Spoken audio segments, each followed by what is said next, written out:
Bulldozer में इसीलिए क्योंकि योगी जी है ना, हर बुरी चीज़ पर बुलडोजर चलाना चाहते हैं। आदिल ने मेरे पैसे पूरे लूट लिए, मुझे कंगाल कर दिया।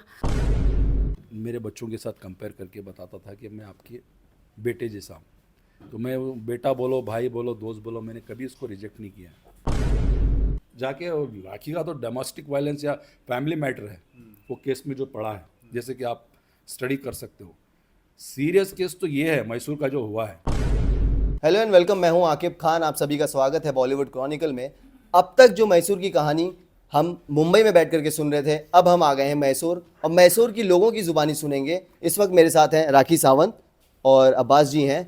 अब्बास जी कौन है ये राखी बताएंगी सबसे पहले तो हमें। राखी, अब्बास जी एक बहुत ही अच्छे मेरे भाई हैं, नेक इंसान हैं और यहाँ पे गरीब लोगों के लिए, महिलाओं के लिए, मैसूर में जितने भी मुस्लिम लोगों के लिए बहुत अच्छे नेक नेक काम करते हैं।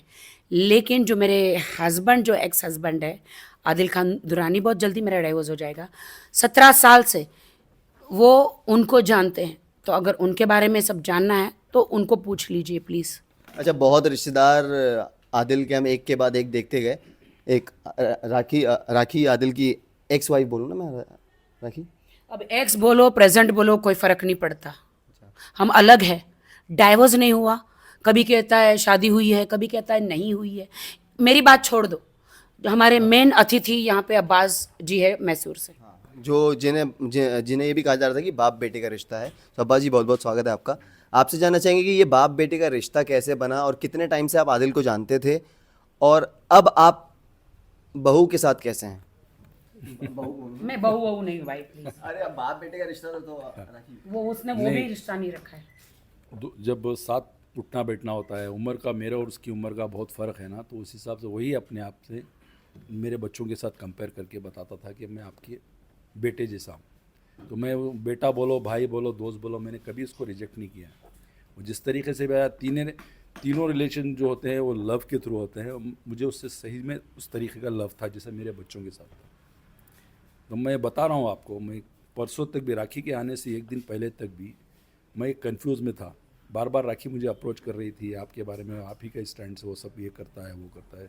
जैसे कि आप मैसूर के लोकल आदमियों से भी आपने सुना है, ये इस लेवल पे जाने का कारण ही आप हो, आप ही ने उसको फाइनेंशियली हर चीज़ में प्रमोट किया है। तो हर आदमियों का क्लेम है मुझ पर इस चीज़ों का कि आदिल का जो भी अच्छा हुआ या कुछ भी हुआ वो मेरी वजह से। ये राखी के कांटेक्ट में हो या बॉलीवुड के कांटेक्ट में हो, इसमें मेरा कोई कनेक्शन नहीं है। इन्होंने इनकी खुद की चॉइस से किया था। जब इनके साथ कुछ गुजरा, जिस तरीके से वो पहले अपने बिजनेस में कुछ भी ट्रबल होती तो मेरे पास आता, ये इनके रिलेशनशिप में होने के बाद वो मुझसे अप्रोच किया है, जबकि वो ऑलरेडी मेरे पास डिफ़ॉल्टर है, जैसे कि मैंने आपको दिखाया है। अच्छा, राखी के साथ जो भी आता है तो दिखाने हाँ, में देखते क्या मैं वो दिखाऊंगा कि राखी के साथ जो भी सपोर्ट में आता है आदिल कुछ ना कुछ एलिगेशन उन पर लगा देते हैं। अब आपको भी अभी उन्होंने पिक्चर्स कुछ भेजी है जो हमने देखी है।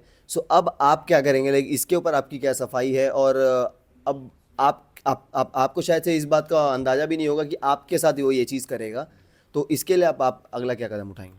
तो जैसे आपको बताता है ना, वो मैं 2-3 क्लिप देखा। मैं एक्चुअली उसकी क्लिप्स देखता नहीं, वही मुझे बार बार पूछ रहा था कि फलां क्लिप है, फलां चीज़ है, ऐसे वैसे करके। जब मैंने ये क्लिप देखा है तो उसमें उसकी क्लेम्स दिखाई दे रहे थे मुझे कि वो कैसे प्रॉपर करके बोलकर डाइवर्ट करे, जैसी बातें, वो लाइट स्माइल दे देना, बात को डाइवर्ट करना, वो नेचर यहीं भी था, लेकिन इतना एक्सपर्ट नहीं था। अभी जो हाल ही के दिनों में ये अपने आप को जो अपना एक्सपर्ट पन जो है वो दिखा रहा है, वो पहले नहीं था इसके पास।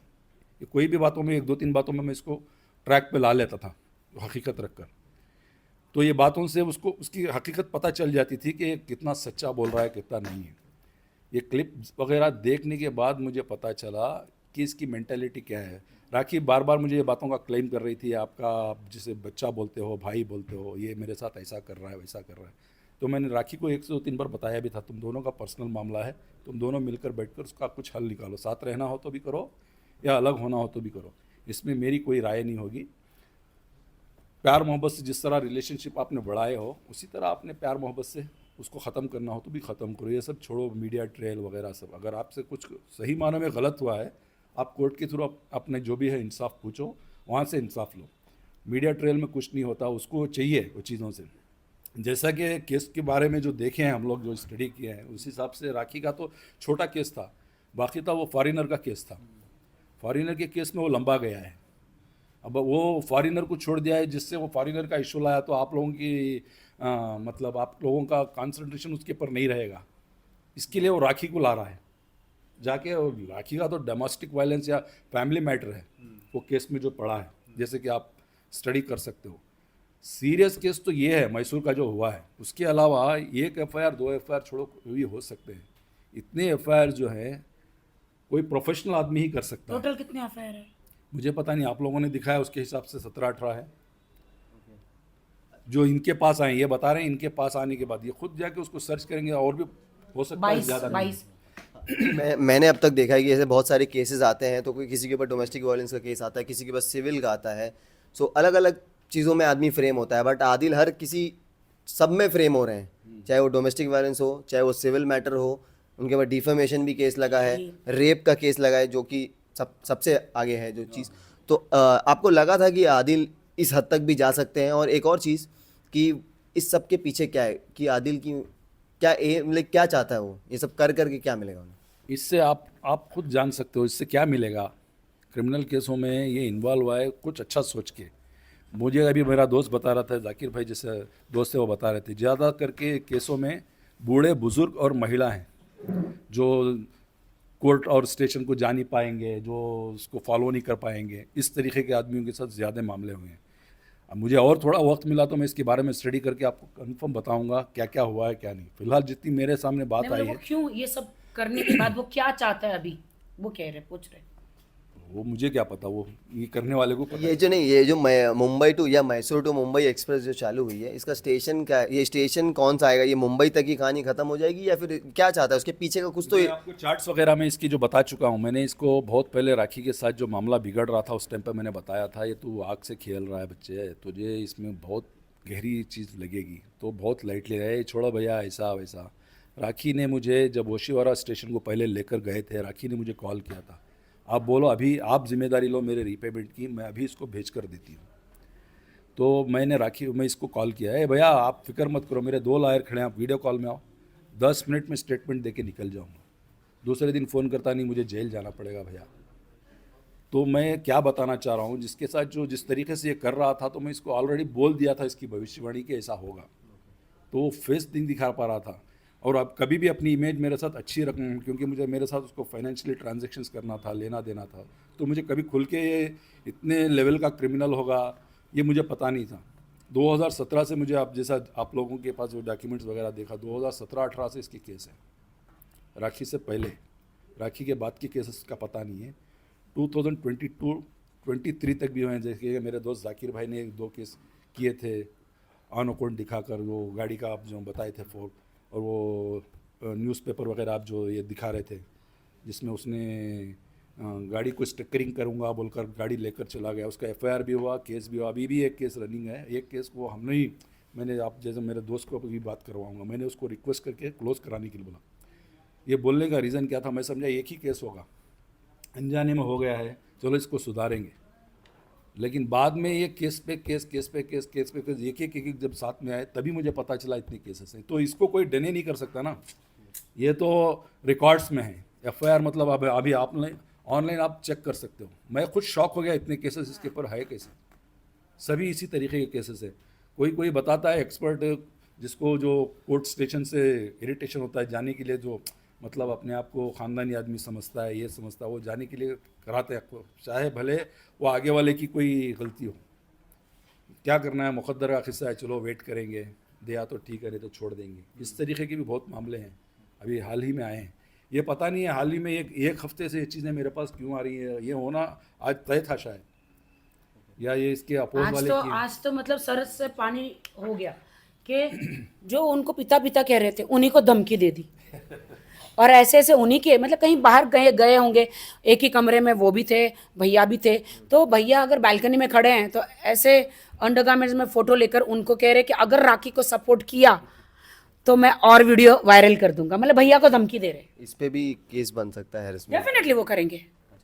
राखी में करना ही करना है, मैं उसके बारे में लीगल एडवाइस दूंगा और उसके तहत जाऊंगा। मेरे पास दूसरा ऑप्शन भी नहीं है। अगर ये दूसरे तक बात रहती, जिसको अपनी ये ढाल समझता था उसके साथ ही कर सकता है, तो ये किसी के साथ भी कर सकता है। मेरा और एक सवाल है इस चीज़ से, इसके खुद के मामा विक्टिम है इसके, रिसेंट जो बात की अभी उनको मैं आपकी एक वॉइस क्लिप सुनाया था, उनको ये 5 लाख के आसपास में कुछ ये मामला किया था करके, मैं तभी इसका ही साइड लेके उनसे बात कर रहा था। अभी थोड़ा परेशानी में है, मुसीबत में है, फिलहाल के लिए आप टालो, बाद में देखेंगे।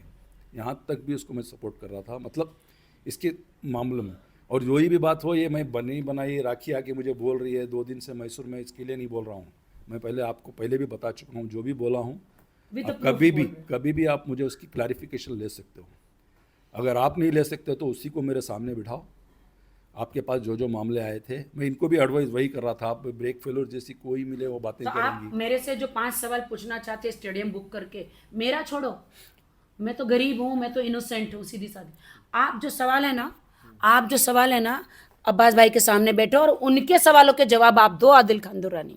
अच्छा राखी, मैं आपसे आखिरी सवाल ये पूछूंगा कि अभी तक आपकी कहानी बहुत सैड चल रही थी, क्योंकि मैसूर से ही आपकी कहानी शुरू हुई थी, प्रेम कहानी, फिर शादी वाली कहानी, फिर उसके बाद अभी डिवोर्स तक पहुंचने वाली कहानी, ठीक है।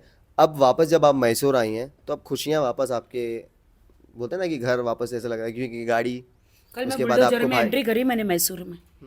बुलडोजर में इसीलिए क्योंकि योगी जी है ना, हर बुरी चीज़ पर बुलडोजर चलाना चाहते हैं। तो मैंने बुलडोजर पे एंट्री करी कि यहाँ पे जो मेरे साथ बुरा हो रहा है ना, वो बुराई पर मेरा बुलडोजर चलेगा।